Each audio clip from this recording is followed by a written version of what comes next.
What's up, CrossFit Federal Way? So today's Wednesday, and our workout today is a little simpler than yesterday's workout. It's gonna be a 400-meter run and 50 air squats, 4 rounds for time. Now this is one of those sneaky, deceptive workouts, because when you're pairing squats and running, it gets really spicy really fast. Using your legs to go through all those air squats and then trying to run after is a bit challenging. You kind of get the Bambi leg thing going for the first 200 meters or so of your run, especially the later rounds. But let's talk a little bit about the run. Now, this is the first time that we've done a run with these at-home workouts, which means that there might be a little bit of leg work for our athletes that don't know where 400 meters is in their neighborhood or anything else like that, or if you're close to like a high school track and you can just go do this thing on a high school track, that might be an option as well.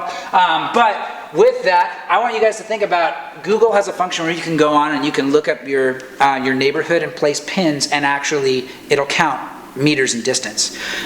So dig into that. It's on Google Maps. It's an option if you're walking or whatever, where you can like map out distance.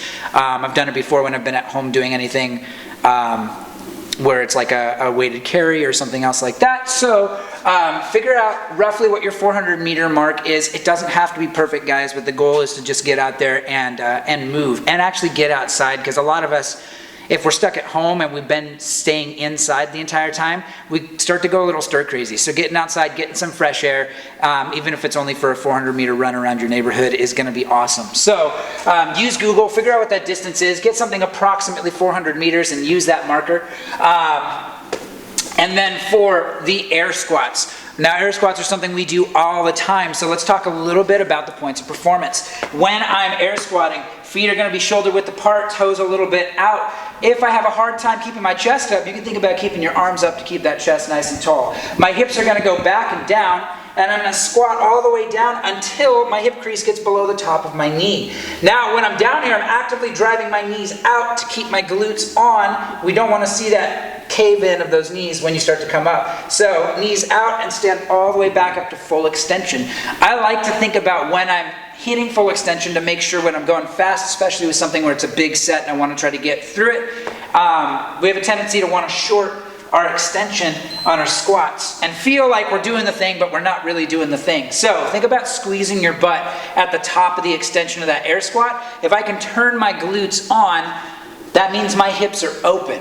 Now do this for me real quick. Stand up nice and tall. Squeeze your glutes as hard as you can, and it's really easy to turn my glutes on when I'm in this position.